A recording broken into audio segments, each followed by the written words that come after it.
Number 33 ನೋಡ್ರಿ. ತ್ರಿಭುಜ A B C ಯ 3 ಶೃಂಗಗಳ ನಿರ್ದೇಶಾಂಕಗಳು ಕ್ರಮವಾಗಿ ಎ ಕೊಟ್ಟರ 7,2 7,2, ಬಿ ನೋಡ್ರಿ 9,10, ಈಗ ಸಿ 1,4 ಆಗಿವೆ. ಹಾಗೂ ಇ ಮತ್ತು ಎಫ್ಗಳು ಕ್ರಮವಾಗಿ ಎ ಬಿ ಮತ್ತು ಎ ಸಿಗಳ ಮಧ್ಯಬಿಂದುಗಳಾದರೆ E F equal to half B C ಎಂದು ದೂರ ಸೂತ್ರದ ಸಹಾಯದಿಂದ ಸಾಧಿಸಿ ಎಂದು ಕೊಟ್ಟರು. ಹೌದಾ? ಎ ಬಿ ಸಿ ಒಂದು ತ್ರಿಭುಜ ಅದ ಇಲ್ಲಿ. ಹೌದಾ? ಎ ಇದು, ಬಿ ಇದು, ಸಿ ಅಂತ. ಹೌದಾ? 3 ಶೃಂಗಗಳ ನಿರ್ದೇಶಾಂಕಗಳು ಅವ್ರಿಗೆ ಕೊಟ್ಟಾರ. ಎ ಕೊಟ್ಟರ, ಬಿ ಕೊಟ್ಟರೆ, ಸಿ ಕೊಟ್ಟರು. ಹೌದಾ? ಇ ಎಫ್ಗಳು ಕ್ರಮವಾಗಿ ಇ ಎಫ್ನು ಕೊಟ್ಟರು. ಅಲ್ಲಿ x1 y1 x2 y2 ಏನೋ ಮಧ್ಯಬಿಂದುಗಳಾದರೆ ಇ ಎಫ್ ಅಂತಾರೆ. ಇ ಎಫ್ ಏನದ ಅಂತಂದರೆ half of B C. B ಸಿದು ಏನದ ಅಂದರೆ ಇದು ಅರ್ಧ ಅದಂತ ಪ್ರೂವ್ ಮಾಡಬೇಕು. Half mid point theorem 9th ಇದ್ದಾಗ ಇತ್ತಲ್ಲ, ಮಿಡ್ ಪಾಯಿಂಟ್ ಥಿಯರಮ್ ಸೇಮ್ ಅದ ನೋಡ್ರಿ. ಇದು ದೂರ ಸೂತ್ರದಿಂದ ನಾವು ಯಾವ ರೀತಿ ಸಾಧಿಸಬೇಕು ಅಂತಕ್ಕಂಥದ್ದು ನೋಡ್ರಿ. ಫಸ್ಟ್ ಏನಿಲ್ಲ, ಇ ಎಂಬುದು ಏನಂದ್ರೆ ಬಿಂದುವಿನ ನಿರ್ದೇಶಾಂಕಗಳು ಮಧ್ಯಬಿಂದು ಪ್ರಮೇಯ ಪ್ರಕಾರ ಯೂಸ್ ಮಾಡಬೇಕಿಲ್ಲ. ಮಧ್ಯಬಿಂದು ಪ್ರಮೇಯ ಏನಪ್ಪ ಅಂದರೆ ಮಧ್ಯಾಂಕ ನೋಡ್ರಿ. ಮಧ್ಯಾಂಕ ನೋಡ್ರಿ ಯಾವ ರೀತಿ ಇದು ಫಾರ್ಮುಲಾ ಅದ, ಪಿ ಆಫ್ ಎಕ್ಸ್ ಕಾಮ ವಾಯ್ ಮಧ್ಯಬಿಂದು. ಹೌದಾ? ಮಧ್ಯಬಿಂದು ಕೊಟ್ಟಾಗ ನೋಡ್ರಿ 2 ವ್ಯಾಲ್ಯೂ ಕೊಟ್ಟರೆ ಇದು ಮಧ್ಯಬಿಂದು x1 y1 ಕಂಡುಹಿಡಿಕೆ ಬರ್ತದೆ ನಮಗೆ. x1 + x2/2 y1 + y2/2 value ಕೊಟ್ಟರೆ ನೋಡ್ರಿ x1 7, ಆಮೇಲೆ x2 8 ಅದ 9 ಅದ. ಹೌದಾ? ಫಸ್ಟ್ ನೋಡ್ರಿ ಈ ಫಸ್ಟ್ ಇರ್ತಕ್ಕಂಥವು ಎಕ್ಸ್ ಇರ್ತಾವೆ, ಸೆಕೆಂಡ್ ಇರೋವೆಲ್ಲ ವಾಯ್ ಇರ್ತಾವೆ. ಕಣ್ಣು ಮುಚ್ಚಿ ಬರಿಬೋದು. ಹೌದಾ? ಫಸ್ಟ್ ಇದ್ದೀವಿ ಎಕ್ಸ್ ವ್ಯಾಲ್ಯೂ, ಸೆಕೆಂಡ್ ಇದ್ದೀವಿ ಎಲ್ಲ ವಾಯ್ ವ್ಯಾಲ್ಯೂ ಇರ್ತಾವೆ. ಅದಕ್ಕೋಸ್ಕರ ಏನಪ್ಪ ಅಂದರೆ ಇಲ್ಲಿ ನೋಡ್ರಿ ಫಸ್ಟ್ ವ್ಯಾಲ್ಯೂ ಇವೆಲ್ಲ ಎಕ್ಸ್, ಇಲ್ಲಿ ನೋಡ್ರಿ 7 ಇಲ್ಲಿ 9 ಇವೆಲ್ಲ ಎಕ್ಸ್ ವ್ಯಾಲ್ಯೂ ಇರ್ತಾವೆ. ಸೆಕೆಂಡ್ ಇದ್ದೀವಿ ಏನಿರ್ತಾವೆ ವಾಯ್ ವ್ಯಾಲ್ಯೂ ಇರ್ತಾವೆ. ಪಟ್ ಹಾಕಬೇಕು, ಆ್ಯಡ್ ಮಾಡಿರಿ. 7 + 9 16 ಆಗ್ತದೆ. 10 + 2 ಅಂದರೆ 12 ಆಗ್ತದೆ. ಕ್ಯಾನ್ಸಲ್ ಮಾಡಿರಿ. 2 1 2 8 16, 2 6 12 ಮುಗೀತು. x1 y1 8, 6 6 ಅಂದಂಗೆ. ಅಂದರೆ ಎಫ್ದು ಸೇಮ್ ಅದೇ ಥರ ಮಾಡ್ಬೋದಲ್ಲ, ಇದೇ ಸೇಮ್ ಫಾರ್ಮುಲಾ ಯೂಸ್ ಮಾಡೋದು. ಇಲ್ಲಿ ಕೂಡ ಏನಪ್ಪ ಅಂದರೆ 7 1 ಅದ, 2 4 ಅದ. ಆಯ್ತು, ಆ್ಯಡ್ ಮಾಡಬೇಕು, ಡಿವೈಡ್ ಮಾಡಿ ನೋಡ್ರಿ. ಡಿವೈಡ್ ಮಾಡಿದ್ರೆ 4, 3 ಬರ್ತದೆ. 2 1 2 4 2 3 6 ಮುಗೀತು. x1 y2 ಮುಂದೆ. ಹೌದಾ? ಎರಡು ಇ ಎಫ್ ವ್ಯಾಲ್ಯೂ ಸಿಗುತ್ತೆ ನಮಗೆ. ಅದಕ್ಕೆ ಇ ಎಫ್ನ ಉದ್ದ ಕಂಡುಹಿಡಿಬೇಕಾಯಿತು ಅಂತಂದ್ರೆ formula √x2 - x1² + y2 - y1². ಅದಕ್ಕೆ ವ್ಯಾಲ್ಯೂ ನೋಡ್ರಿ x1 ಗೊತ್ತೋ x2 ಗೊತ್ತೋ ಎಲ್ಲ ವ್ಯಾಲ್ಯೂಗಳು ಸಬ್ಸ್ಟಿಟ್ಯೂಟ್ ಮಾಡಿರಿ. ಸ್ಕ್ವಯರ್ ಮಾಡಬೇಕು first. 8 minus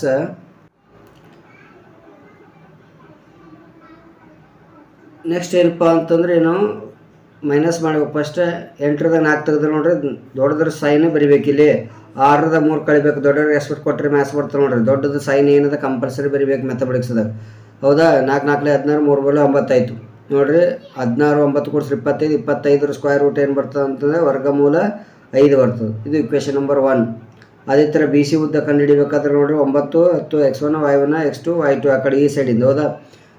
A C B C E F ಆಯಿತು. ಈಗ ಇ ಎಫ್ ಕಂಡು ಹಿಡ್ಕೊಂಡ್ರೆ ಈಗ ಬಿ ಸಿ ಉದ್ದ ನೋಡ್ರಿ ತೆಳಗಿರ್ತಕ್ಕಂಥ ತೆಳಗಿನೂ ಕೂಡ ಮಾಡಿದ್ರೆ 10 ಬರ್ತದೆ. ಸಮೀಕರಣ 1 ಮತ್ತು 2ರಿಂದ ನೋಡ್ರಿ ಇದರಿಂದ ಏನು ಗೊತ್ತಾಗ್ತದೆ ನೋಡ್ರಿ, ಬಿ ಸಿ 10 ಬಂದದ, ಇ ಎಫ್ ಎಷ್ಟು ಬಂದದ 5 ಬಂದದ. ಇದರಿಂದ ಏನು ಗೊತ್ತಾಗ್ತಂದ್ರೆ ಸಮೀಕರಣ 1 ಮತ್ತು 2ರಿಂದ ನೋಡ್ರಿ ಬಿ ಸಿ ಇಲ್ಲಿ 10 ಅದ, ಇ ಎಫ್ 5 ಅದ. ಹೌದಾ? ಇ ಎಫ್ ಎಂಬುದು ಏನದ ಅಂದ್ರೆ ಬಿ ಸಿದು ಅರ್ಧ ಅದ ಅಂತ ಅರ್ಥ. ಇದು ಬಿ ಸಿದು ಅರ್ಧ ಅದ. ಯಾವುದು? E F. ಮುಗೀತು. ಇಷ್ಟು ಮಾಡಿದ್ರೆ ಈಸಿಯಾಗಿ ಸಾಲ್ವ್ ಮಾಡ್ಬೋದು. ಕೊಟ್ಟಿರುವ ರೇಖಾತ್ಮಕ ಸಮೀಕರಣ ಜೋಡಿಯನ್ನು ನಕ್ಷೆ ವಿಧಾನದಿಂದ ಬಿಡಿಸಿ ಅಂತಾರೆ ನೋಡ್ರಿ. ಗ್ರಾಫ್ ಕಂಪಲ್ಸರಿಯಾಗಿ 4 ಮಾರ್ಕ್ಸಿಂದ ಇದ್ದೇ ಇರ್ತದೆ. 2x + y = 8 ಅಂತ ಕೊಟ್ಟರೆ x - y = 1. ಇವು ಭಾಳ ಇಂಪಾರ್ಟೆಂಟ್. ಹೌದಾ? ಇದ್ರದಿಂದ ನಾವು ಗ್ರಾಫ್ ರೆಡಿ ಮಾಡ್ತೀವಿ. ಅದಕ್ಕೆ ಫಸ್ಟ್ ನೋಡ್ರಿ ಫಸ್ಟಿಂದ ಇಕ್ವೇಷನ್ 2x + y = 8 ಅದ. ಈಗ ಎಕ್ಸ್ ಇದ್ದ ಜಾರಿಗೆ ನೋಡ್ರಿ 0 ತಗೋರಿ, ಆಮೇಲೆ 4 ತಗೋರಿ.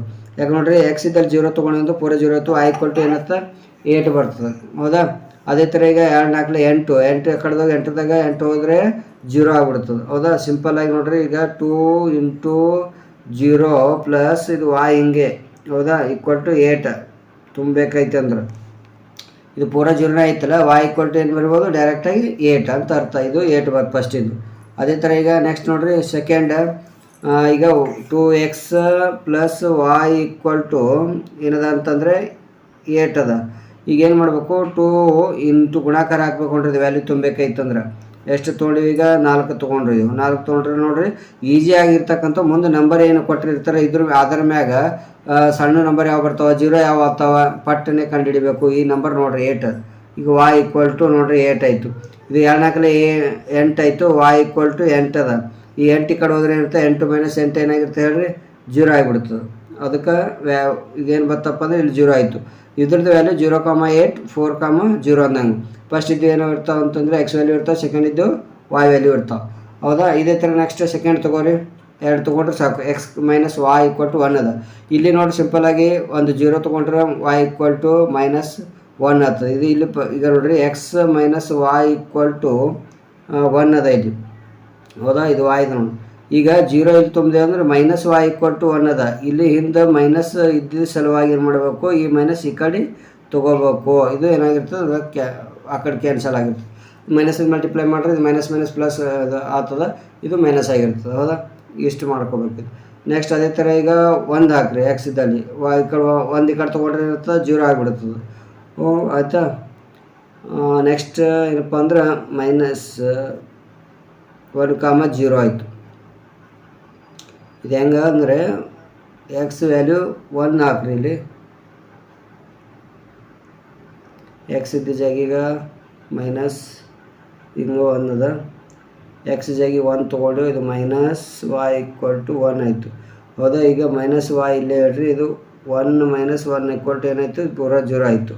ಈಗ 0 ಸಂಗಟ ಏನೋದು ಮೈನಸ್ ಅದಲ್ಲ ಇಲ್ಲಿಂದ, ಇದು ಇಲ್ಲಿ 0ಕ್ಕೆ ಬರೆದ್ರೆ ನಡೀತಾ, ಬಿಟ್ಟರೆ ನಡೀತದ, ಅದೇನು ಇರಲ್ಲ ಸೈನ್. ಅದಕ್ಕಾಗಿ ಏನು ಮಾಡಬೇಕು, 0ನೇ ಬರೀಬೇಕು. ತಿಳಿತಾ? ಕನ್ಫ್ಯೂಸ್ ಮಾಡ್ಕೋಬೇಡ್ರಿ. ನೆಕ್ಸ್ಟ್ ಏನಪ್ಪ ಅಂತಂದ್ರೆ ಎಷ್ಟು 2 ಇದಕ್ಕೆ ಈ 2 ಬಾಕ್ಸ್ ಹಾಕ್ರೆ ನಿಮಗೆ 2 ಮಾರ್ಕ್ಸ್ ಫಿಕ್ಸ್ ಆಗಿರ್ತಾವೆ. ಈಸಿಯಾಗಿ ಮೆಥಡ್ ಗೊತ್ತಾಯ್ತಲ್ಲ. ಯಾವುದೇ ಗ್ರಾಫ್ ಕೊಡಲೇಕ ಫಸ್ಟ್ ಏನಪ್ಪ ಅಂದರೆ ಈಸಿ ಆಗಂಗೆ ನೋಡ್ಕೋಬೇಕು, ನಂಬರ್ ತೊಗೋಬೇಕು ಹೆಂಗೆ ಅಂತಾರೆ. ಹೌದಾ? ಏನಪ್ಪ ಅಂದರೆ ಈಗ ಒಂದು ಗ್ರಾಫ್ ರೆಡಿ ಮಾಡ್ಕೋರಿ. ಈ ಥರ ಹಿಂಗೆ ಹಾಕಿದೆ ಎಕ್ಸ್ ಡ್ಯಾಶ್ ಮೈನಸ್ ಇದ್ದೇವೆ ಎಕ್ಸ್ ಡ್ಯಾಶ್ ಇರ್ತದೆ. y ನೋಡ್ರಿ ಮ್ಯಾಲೆ ಹಿಂಗೆ y ತೆಳಗೆ ಮೈನಸ್ ಇದ್ದು y'. ಹೌದಾ? ಇಷ್ಟು ಹಾಕ್ಕೊಂಡು ಅಂತಂದ್ರೆ ಇಲ್ಲಿ ಏನು ಸಿಂಪಲಾಗಿ ನೋಡಿರಿ, ಎಕ್ಸ್ ಅಂದರೆ 0 ಅದ ಫಸ್ಟಿಗೆ.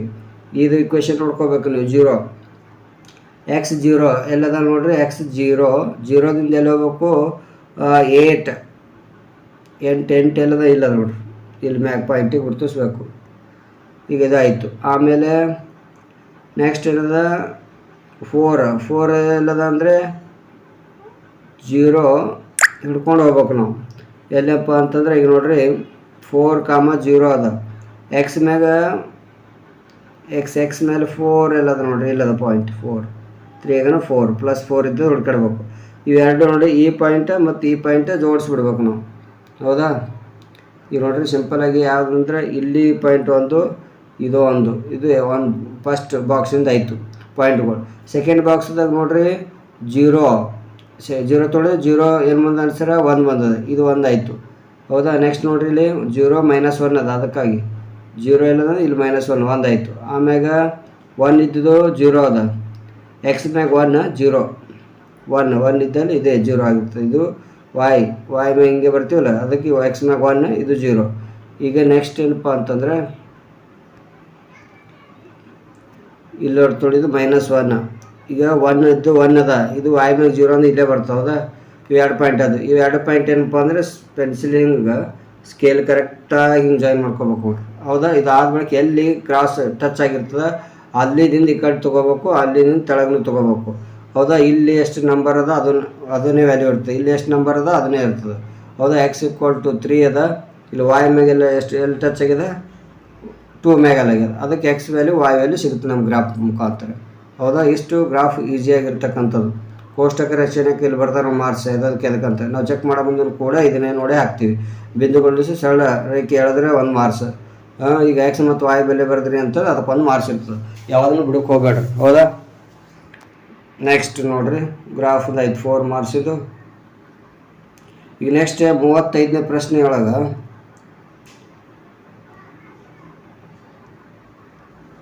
ಒಂದು ಸಮಾಂತರ ಶ್ರೇಣಿಯ ಮೊದಲ 6 ಪದಗಳ ಮೊತ್ತ 42 ಆಗಿದೆ. ಶ್ರೇಣಿಯ 10ನೇ ಪದ ಮತ್ತು 30ನೇ ಪದಗಳ ಅನುಪಾತ 1:3 ಆದರೆ ಶ್ರೇಣಿಯ 13ನೇ ಪದವನ್ನು ಕಂಡುಹಿಡಿಯಿರಿ ತಿಳಿಯಾರ ಅವರ. ಆದ ನೆಕ್ಸ್ಟ್ 10 ಕೊಟ್ಟರೆ ಒಂದು ಸಮಾಂತರ ಶ್ರೇಣಿಯ 4ನೇ ಮತ್ತು 8ನೇ ಪದಗಳ ಮೊತ್ತ 24 ಮತ್ತು 6ನೇ ಪದ ಮತ್ತು 10ನೇ ಪದಗಳ ಮೊತ್ತ 44 ಆದರೆ ಆ ಸಮಾಂತರ ಶ್ರೇಣಿಯನ್ನು ಕಂಡುಹಿಡಿಯಿರಿ ಮತ್ತು ಶ್ರೇಣಿ 25ನೇ ಪದವನ್ನು ಕಂಡುಹಿಡಿಯಿರಿ ಅಂತ 4 ಮಾರ್ಕ್ಸ್ ಫಿಕ್ಸ್ ನೋಡ್ರಿ. ಇವು ಎರಡರದಾಗ ಯಾವಾಗ ನಿಮ್ಗೆ ಈಸಿ ಅನಿಸ್ತದ ಅದನ್ನು ಸಾಲ್ವ್ ಮಾಡಿ. ಸಮಾಂತರ ಶ್ರೇಣಿ ಒಳಗೆ ಚಾಯ್ಸ್ ಅದ, ಹೌದಾ? ಗ್ರಾಫ್ದಾಗ ಚಾಯ್ಸ್ ಇರಲ್ಲ. ಮತ್ತು ಇವು ಎರಡರದಾಗ ನಿಮ್ಗೆ ಯಾವ್ದು ಈಸಿ ಅನಿಸ್ತದೆ ಕ್ವಶನ್ ನೋಡ್ರಿ ಪೆಲೆ ಅದನ್ನು ಫಸ್ಟ್ ನೀವು ಸಾಲ್ವ್ ಮಾಡ್ಕೊರಿ. ಫಸ್ಟ್ ಕ್ವಶನ್ ನೋಡ್ರಿ, ಒಂದು ಸಮಾಂತರ ಶ್ರೇಣಿಯ ಮೊದಲ 6 ಪದಗಳ ಮೊತ್ತ ಅಂತ ಕೊಟ್ಟಾರೆ. ಎಷ್ಟು? 42. ಶ್ರೇಣಿ 10ನೇ ಪದ ಮತ್ತು 30ನೇ ಪದಗಳ ಅನುಪಾತ ಕೊಟ್ಟರೆ, ಇಲ್ಲಿ ಅನುಪಾತದಾಗ ನೋಡ್ರಿ 10ನೇ ಪದ 30ನೇ ಪದ ಅನುಪಾತ ಕೊಟ್ಟರು. ಅದು ಆದ ನಂತರ ನಾವು ಅವಾಗ 13ನೇ ಪದ ಕಂಡುಹಿಡಿಬೇಕು. ಈಗ 6 ಪದಗಳ ಮೊತ್ತ ಅಂದ್ರೆ ಮೊತ್ತ ಅಂತಕ್ಕಂಥ ವರ್ಡ್ ನೆನ್ಪಿಡ್ರಿ, ಅದು SN ಇರ್ತದ. ಅದಕ್ಕೆ S6 = 6 ಪದಗಳು ಮತ್ತು 6 ಪದಗಳು ಕೂಡಿಸಿದಾಗ ನಮ್ಗೆ 42 ಬರ್ತದೆ ಅಂದಂಗೆ. ಇದಕ್ಕೆ formula ಬರ್ಕೊಡಿ n/2 2a + n - 1 × d ಮೊತ್ತ ಕಂಡುಹಿಡಿತಕ್ಕಂಥ ಸೂತ್ರ ಅದ. S6 ಅಂದರೆ 42 ಕೊಟ್ಟರೆ ಅವ್ರೆ, ಹೌದಾ? ನೆಕ್ಸ್ಟ್ ಏನಪ್ಪ ಅಂತಂದರೆ, ಈಗ ನೆಕ್ಸ್ಟ್ ಏನು ಮಾಡಬೇಕು ಅಂತಂದರೆ ಇದು ವ್ಯಾಲ್ಯೂ ಎಲ್ಲ ಸಬ್ಸ್ಟಿಟ್ಯೂಟ್ ಮಾಡ್ಕೊಂಡ್ರಿ. n ಇದ್ದಲ್ಲಿ 6, ಈಗ 2 2a 6 ಇದ್ದ n ಇದ್ದಲ್ಲಿ ಎಷ್ಟದ 6 ಪದಗಳು ಅದ. ಅದಕ್ಕಾಗಿ n ಪದಗಳು 6 ಪದಗಳು ಅಂತಕ್ಕಂಥದ್ದು ಇದು ಇತ್ತು ಅಂದರೆ ಅದು n ವ್ಯಾಲ್ಯೂ ಇರ್ತದೆ, ನೆನಪಿರಲಿ. 6 - 1 ಆಯಿತು. ಈಗ ಎಲ್ಲ 2a ಹಂಗೆ ಇಟ್ಟರು 6ದಾಗ 1 ತೆಗೆದ 5 ಆಯಿತು, ಅದು 42 ಹಂಗೆ ಬರ್ಕೊರಿದು. ಆಮೇಲೆ 2a ಹಂಗೆ ಬರ್ಕೊರಿದು. ಇಲ್ಲಿ ಇಂಟು ಅದ 3, ಅದು ಈ ಕಡೆ ತಂದರೆ ಏನಾಗ್ತದೆ ಡಿವೈಡ್ದಾಗ ಬರ್ತದೆ ಇಲ್ಲಿ, ಹೌದಾ? ಈಗ 3ದಾಗ ಕ್ಯಾನ್ಸಲ್ ಆಯ್ತು, 3 1 3 4 12 ಆಯಿತು. ಇದು ಇಕ್ವೇಷನ್ ನಂಬರ್ 1 ಆಯಿತು. ಈಗ ಅನುಪಾತ, ಹೌದಾ? ಅನುಪಾತ ಕೊಟ್ರ ಯಾವುದು? 10ನೇದು ಮತ್ತು 30ನೇ ಪದಗಳ ಅನುಪಾತ ಎಷ್ಟದ? 1:3 ಅಂತ ಅವ್ರಿಗೆ ಕೊಟ್ರ. 10ನೇ ಪದ ಅಂತಕ್ಕಂಥ ಹೆಂಗೆ ಬರೀತೇವೆ ಅಂದರೆ A10 ಅಂತ ಬರೀಬೇಕು. ಈಗ 30ನೇ ಪದ ಅಂತಂದ್ರೆ A30 ಅಂತ ಬರೀಬೇಕು, ಹೌದಾ? 30ನೇ ಪದ 10ನೇ ಪದ ಇರಲಿ, 8ನೇ ಪದ ಇರಲಿ, 9ನೇ ಪದ ಇರಲಿ, ಪದ ಅಂತ ಬಂದಾಗ A30 A10 A5 A6 ಹಿಂಗೆ ಬರೀಬೇಕು ನೋಡ್ರಿ. ಈಗ A10 ಅಂದ್ರೆ ಡೈರೆಕ್ಟಾಗಿ ಅಲ್ಲಿ ಮತ್ತೆ ಫಾರ್ಮುಲಾದಾಗ ಹಾಕೋದು ಕೂಡಬೇಡ್ರಿ, ಹೌದಾ? 10 ಅಂತಂದ್ರೆ ಒಂದು ಕಮ್ಮಿ ಮಾಡಿ ಬರೀ ಡೈರೆಕ್ಟಾಗಿ A + 9D ಆಗಿಬಿಡ್ತದೆ, ಹೌದಾ? ನೋಡ್ರಿ ಯಾವ ಥರ ಅಂದ್ರೆ A+ ನೋಡ್ರಿ A10 ಅಂದರೆ ಏನಿಲ್ಲ A + 9D ಅಂತ ಬರ್ಕೋಬೇಕು. ಅದ ನಂತರ A + 30 ಅದಲ್ಲ, ಅದು 29D ಅಂತ ಬರ್ಕೋಬೇಕು, ಗೊತ್ತಾಯ್ತಾ? ಈ ಥರ ಬರೀಬೇಕು, ಮುಗೀತಾ? ಈಗ ಇದು ಈ ಥರ ಬರ್ದೇವು ಅಂತಂದ್ರೆ ನಮ್ಗೆ = ಇದು ಅನುಪಾತದ ಕೊಟ್ಟರೆ 1/3 ಎರಡರದ್ದು ಅನುಪಾತ ಅದ, ಹೌದಾ? ಈ ಥರ ಬರೀಬೇಕು. ಇದು ನೆಕ್ಸ್ಟ್ ಏನಪ್ಪ ಅಂದರೆ ಇದು ಕ್ರಾಸ್ ಮಲ್ಟಿಪ್ಲಿಕೇಶನ್ ಮಾಡ್ಬೇಕಿಲ್ಲಿ, ಹೌದಾ? ಇಲ್ಲಿ ಕ್ರಾಸ್ ಮಲ್ಟಿಪ್ಲಿಕೇಶನ್ ಮಾಡಿರಿ ಏನಾಗ್ತದೆ 3 ಈ ಕಡೆ ಬಂದಿರ್ತದೆ. 3 ಇಲ್ಲಾಯಿತು A + 9D ಇದೇನಾಗ್ತದೆ ಅಂದರೆ 1 ಇದು 1 ಅದಲ್ಲ, ಇಲ್ಲಿ 1 ಹಿಂದಿಟ್ಟು ಅದು ಈ 1 ಮಲ್ಟಿಪ್ಲೈ ಮಾಡ್ರೆ ಗುಣಾಕಾರ ಮಾಡ್ರೆ ಭಾಳ ಇದೇ ಬರ್ತದೆ ನಮ್ಗೆ. ಇಲ್ಲಿ 3 ಗುಣಾಕಾರ ಮಾಡ್ಕೊಡ್ರಿ. ಇಲ್ಲಿ 3a 9 3 27 D ಆಗಿಬಿಡ್ತದೆ. 3a ಈ ಕಡೆ ಸಪ್ರೇಟ್ ಮಾಡ್ಕೊರಿ, ಡಿಗಳು ಸಪ್ರೇಟ್ ಮಾಡ್ಕೊರಿ. 3aದಾಗ 2 ಇತ್ತು, 29D ಒಳಗೆ 27D ಹೋದರೆ 2D ಉಳಿತಾವೆ. ಅದಕ್ಕೆ 2 ನೋಡಿ, ಇದು 2 ಇದು 2 ಕ್ಯಾನ್ಸಲ್ ಆಗಿಬಿಡ್ತದೆ. A = D ಆಯಿತು. A ವ್ಯಾಲ್ಯೂ ಇದ್ದು D ಸಿಗುತ್ತೆ ನಮ್ಗೆ, ಹೌದಾ? A = D ಏನು ಸಮೀಕರಣ 1ರಲ್ಲಿ ಆದೇಶಿಸಿದಾಗ 1ರಲ್ಲಿ ತುಂಬಿದೆವು ಅಂತಂದ್ರೆ ಅವಾಗ 2a + 5D = 14. Equation number 1. A ಇದ್ದಲ್ಲಿ ಏನು ಬರೀಬೇಕು? ಇದು A ಅದಲ್ಲ, ಅಲ್ಲಿ D ಬರೀಬೇಕು, ಹೌದಾ? ಈಗ ನೋಡಿರಿ 2 ಸೇಮ್ ಅದಲ್ಲ, 5D ಇದು 2D ಕೂಡ್ಸ್ರೆ 7D ಆಗ್ತಾವೆ. ಈಗ ನೋಡ್ರಿ 14 ಆಯಿತು. ಈಗ 14ಕ್ಕೆ 7ರಲ್ಲಿ ಭಾಗಾಕಾರ ಮಾಡಬೇಕು, ಇದು ಗುಣಾಕಾರ ಅದಲ್ಲ, ಅದಕ್ಕಾಗಿ ಇಲ್ಲಿ ಭಾಗಾಕಾರ ಆಯಿತು. ಈಗ D = ಏಟೈತೆ ಹೇಳ್ರಿ? D = 2 ಬಂತು. A ವ್ಯಾಲ್ಯೂ ಗೊತ್ತು, D ವ್ಯಾಲ್ಯೂ ಗೊತ್ತಾಯಿತು. A value D value same ಬಂತು. ಸಮಾಂತರ ಶ್ರೇಣಿ 13ನೇ ಪದ ಕಂಡುಹಿಡಿ ಅಂತಾರೆ. 13ನೇ ಪದ ಕಂಡುಹಿಡಿಬೇಕಾದ್ರೆ A13 ಡೈರೆಕ್ಟಾಗಿ ಬರೀಬೇಕು ನೋಡಿರಿ 4 ಮಾರ್ಕ್ಸ್ನಾಗ. ಏನು ಫಾರ್ಮುಲಾ ಮಾತು ಯೂಸ್ ಮಾಡ್ಕೋಬೇಡ್ರಿ. A + 13 ಅಂತಂದ್ರೆ ಹೆಂಗೆ ಬರಿತೀವಿ? A + 12D ಅಂತ ಬರೀಬೇಕು. A ಅಂದರೆ 2, 12 D ವ್ಯಾಲ್ಯೂನು 2ನೇ ಅದ, ಆಯ್ತು. 12 24 + 2 26 ಆಯಿತು. 13ನೇ ಪದ ಎಷ್ಟು ಬರ್ತೇವೆ ಹೇಳ್ರಿ? 26. ಸಮಾಂತರ ಶ್ರೇಣಿಗೆ ಭಾಳ ಈಸಿ ಇರ್ತಾವೆ ನಮ್ಗೆ. A ವ್ಯಾಲ್ಯೂ 13ನೇ ಪದ 20ನೇ ಪದ ಮೊತ್ತ ಹಿಂಗಂದಾಗ ಏನಾಗ್ತಾರೆ ಭಾಳ ಕನ್ಫ್ಯೂಸ್ ಮಾಡ್ತದೆ ವರ್ಡ್, ಹೌದಾ? ಅದೊಂದು ತಲೆಗಿರಲಿ, ಏನಿಲ್ಲ, ಸಿಂಪಲ್ಲಾಗಿ 13ನೇ ಪದ ಇರಲಿ 14ನೇ ಪದ ಇರಲಿ, ಅದು 14ನೇ ಪದ ಆಯ್ತು A + 13D ಬರೀ. 13ನೇ ಪದ ಅಂತ ಕೇಳಿದ್ರಂದ್ರೆ A + 12D ಬರ್ಕೊಂಬೋದು ಗೊತ್ತಿರಬೇಕು ನಮ್ಗೆ. ಇಲ್ಲಿ ಏನು ಸಿಂಪಲ್ಲಾಗಿ, ಹೌದಾ? ಅಥವಾ ಅಂತ ಕೊಟ್ಟರಲ್ಲ, ಅಥವಾದಾಗ ನೋಡ್ರಿ ಎಷ್ಟು ಪದಗಳ ಮೊತ್ತ ಅಂತ ಕೊಟ್ಟರೆ ನೋಡ್ರಿ, ಇದೊಂದು ಭಾಳ ಇಂಪಾರ್ಟೆಂಟ್, ರಿಪೀಟೆಡ್ ಆಗಿರ್ತಕ್ಕಂಥ ಕ್ವಶನ್ಸ್ ಅವೆಲ್ಲ. A + 4 A + D ಅದಲ್ಲ, 4 ಪದಗಳ ಮೊತ್ತ 8 ಪದಗಳ ಮೊತ್ತ ಅಂದರೆ ಹಿಂಗೆ ಬರಿಬೇಕು ನಾವು. 4 ಪದಗಳ ಮೊತ್ತ 8 ಪದಗಳ ಮೊತ್ತ ಅಂದರೆ ಇಲ್ಲಿ ನಡವರ್ಕ್ ಪ್ಲಸ್ ಹಾಕಬೇಕು. ಇದು ಪದಗಳ ಮೊತ್ತ ಎಷ್ಟು ಕೊಟ್ಟರೆ 24 ಅಂತ ಕೊಟ್ಟರೆ ಹಿಂಗೆ ಬರೀಕೋಬೇಕು ನಾವು, ಹೌದಾ? 4 ಪದಗಳ ಮೊತ್ತ 8 ಪದಗಳ ಮೊತ್ತ ಹಿಂಗೆ ಎಷ್ಟು ಕೊಟ್ಟರೆ 24 ಅದತ್ತು ಕೊಟ್ರ ಹಿಂಗೆ ಬರ್ಕೊಂಡು ಬರ್ಬೇಕು ನಾವು. ಮೊದಲು ಬರೀಕ್ ಬರ್ತಂದ್ರೆ ಸಾಲ್ವ್ ಮಾಡಕ್ಕೆ ಬರ್ತದೆ, ಇಲ್ಲ ಬರಲ್ಲ. ಇದು 4 ಪದಗಳ ಮೊತ್ತ ಅಂದ್ರೆ ಹಿಂಗೆ, 8 ಪದಗಳ ಮೊತ್ತ ಅಂದರೆ ಪ್ಲಸ್ ಹಾಕ್ಬೇಕಿಲ್ಲಿ. ಫಿಕ್ಸ್ ಎಲ್ಲ ಕಡೆ ಪ್ಲಸ್ ಇರ್ತದೆ, ಹೌದಾ. ಮೊತ್ತನೇ ಕೇಳ್ತಾರೆ ಇಲ್ಲೇನು ವ್ಯತ್ಯಾಸ ಅಂತ ಬರಲಿಲ್ಲ, ಹೌದಾ. ಮೊತ್ತ ಅಂದ್ರೆ ಪ್ಲಸ್ ಹಾಕ್ರಿ. ಇಷ್ಟು ಬರ್ಕೊಂಡೇವು ಅಂತಂದ್ರೆ ನೆಕ್ಸ್ಟ್ ಅದೇ ಥರ ಮುಂದೆ 6 ಪದಗಳ ಮೊತ್ತ 10 ಪದಗಳ ಮೊತ್ತ 6 ಪದಗಳ ಮೊತ್ತ 10 ಪದಗಳ ಮೊತ್ತ ಅಂದ್ರೂ ಹಿಂಗೆ ನೋಡ್ರಿ ಈ ಥರ ಬರೀಬೇಕು. ಅದು 44 ಅಂತ ಕೊಟ್ಟಾರೆ, ಇವು ಎರಡದು, ಹೌದಾ. ಈ ಥರ ಬರ್ಕೊಂಬೋದು ಗೊತ್ತಾಯ್ತು. ಈಗ A+3D ನೋಡ್ರಿ 4 ಈಗ ಹೇಳಿದೆ ನಾವು ಏನಪ್ಪ ಅಂತಂದ್ರೆ ನೋಡ್ರಿ A4 ಅಂತಂದ್ರೆ ಹೆಂಗೆ ಬರಿತೀವಿ, ಅದು A+ ಏನಂತ ಬರೀಬೇಕು 3D ಅದಕ್ಕೆ ಬರಿಬೇಕು ಇಲ್ಲಿ, ಹೌದಾ. A+3D ಈಗ 8 ಇದ್ರೆ A+7D = 24 ಆಯಿತು. ಎಗಳು ಕೂಡಿಸ್ರಿ, ಡಿಗಳು ಕೂಡಿಸ್ಬೇಕು. ಇಲ್ಲಿ ಎಲ್ಲ ಕ್ಯಾನ್ಸಲ್ ಆಗೋಗಿರ್ತವೆ. 2 ಡಿವೈಡ್ ಮಾಡಿದ್ರೆ ಇಲ್ಲೇನಪ್ಪ ಅಂದರೆ ಇಲ್ಲಿ 5D ಇಲ್ಲಿ 2 ಆಗ್ತದೆ, ಹೌದಾ. ಅವಾಗ ನೆಕ್ಸ್ಟ್ ಇದು ಕ್ವೆಶನ್ ನಂಬರ್ 1 ಆಯಿತು. ಈಗ ನೆಕ್ಸ್ಟ್ ಅದೇ ಥರ ಈಗ A6 ಅಂತಂದರೆ A+5D, A10 ಅಂದರೆ A+9D. ಆಮೇಲೆ ಎಗಳು ಕೂಡಿಸ್ರಿ 2A ಆಯ್ತು, ಇದು 14D ಆಯಿತು. 44 = ಹಂಗೆ ಬರೀರಿ. UB 2ರಿಂದ ಡಿವೈಡ್ ಆಗ್ತಾವೆ, 2ರಿಂದ ಡಿವೈಡ್ ಮಾಡ್ಕೆ ಎರಡನೇ ಕ್ವೆಶನ್ ರೆಡಿ ಆಯಿತು.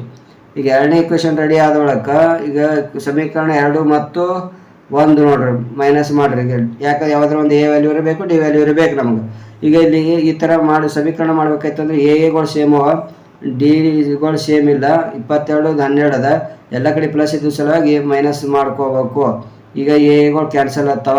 ಈಗ 70ದಾಗ 5D 2D ಉಳಿತು, 22ದಾಗ 12 ಹೋದ್ರೆ 10 ಉಳಿತದ. ಈಗ D = 10/2 ಅಂದರೆ 5. ಡಿ ವ್ಯಾಲ್ಯೂ ಏನು ಮಾಡಬೇಕು, ಈಗ ಸಮೀಕರಣ 1ರಲ್ಲಿ ತುಂಬ್ರಿ ಆದೇಶಿಸಿದಾಗ. ಈ ಡಿ ಇದ್ದಲ್ಲಿ 5 ತುಂಬ್ರೆ ಇರ್ತದೆ, 5ರಲ್ಲಿ 25 ಆಗಿರ್ತದೆ, 12 ಬರ್ಕೋರಿ. ಈಗ 25ದಾಗ 12 ಕಳೆದ್ರೆ ಯಾಕಂದ್ರೆ ದೊಡ್ಡದ್ರ ಸೈನ್ ಏನದ ಮೈನಸ್ ಅದ, ಅದಕ್ಕೆ -13 ಬರೀಬೇಕು. ಎ ವ್ಯಾಲ್ಯೂ ಸಿಗುತ್ತೆ. ಈಗ ಸಮಾಂತರ ಶ್ರೇಣಿ ಬರಿ ಅಂತಂದ್ರೆ ಮೊದಲನೇ ಪದ ಬರ್ದೇವು ಅಂತಂದ್ರೆ ಮುಂದಿನ ಪದ ಬರಿಬೇಕಾಯ್ತಂದ್ರೆ ಏನು ಮಾಡಬೇಕು, ಡಿ ಎಟ್ಟದ ಹೇಳ್ರಿ 5 ಅದ. 5 ಏನು ಮಾಡಬೇಕು ಅಂದ್ರೆ 13ರದಾಗ 5 ಕಳಿಬೇಕು, -8 ಆಗ್ತದೆ. ದೊಡ್ಡದಕ್ಕೆ ಚಿಹ್ನೆ ಏನದ ಹೇಳ್ರಿ ಇಲ್ಲಿ ಮೈನಸ್ ಅದ, ಅದಕ್ಕಾಗಿ ಮೈನಸ್ ಬರ್ತದೆ. ಮತ್ತು 8ರದಾಗ ಮತ್ತೆ 5 ಕಳೀರಿ -3 ಬರ್ತದೆ. ಯಾಕೆ ದೊಡ್ಡದು ಚಿಹ್ನೆ ಮೈನಸ್ ಅದ, ಅದಕ್ಕೆ ಮೈನಸ್ಗಳೇ ಬರ್ತಾವೆ. ಈ ಸಮಾಂತರ ಶ್ರೇಣಿ ಇಟ್ಟು ಬರೆದಾಗ ಗೊತ್ತಾಯ್ತು. ಇಷ್ಟು ಭಾಳ ಇಂಪಾರ್ಟೆಂಟ್ ಇರ್ತಕ್ಕಂಥ ನೋಡ್ರಿ 4 ಮಾರ್ಕ್ಸ್ನಾಗ ಎಷ್ಟು ಈಜಿ ಇರ್ತಕ್ಕಂಥ ಕ್ವಶನ್ಸ್ ಇರ್ತಾವೆ. ಸರ ಪ್ರಾಕ್ಟೀಸ್ ಮಾಡಿದೆ ಅಂದ್ರೆ ಬರೆಯೋದೇನು ಈಜಿನೇ ಆಗಿರ್ತದೆ. ಸಮಾಂತರ ಶ್ರೇಣಿ 25ನೇ ಪದ ಕಂಡುಹಿಡಿ ಅಂದ್ರೆ ಅದೇ 25ನೇ ಪದಕ್ಕೆ 25ನೇ ಪದ ಹೆಂಗೆ ಬರ್ತೇವೆ, ಒಂದು ಕಮ್ಮಿ ಮಾಡಬೇಕು, 24D ಆಗ್ತದೆ, ಹೌದಾ.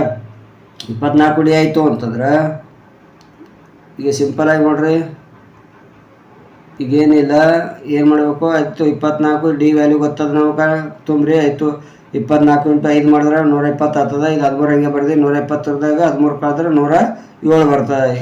25ನೇ ಪದ ಎಷ್ಟು ಅದ ಅಂತಪ್ಪ ಅಂದರೆ 107 ಅದ ಅಂದ್ರೆ ಹಂಗಾಯ್ತು.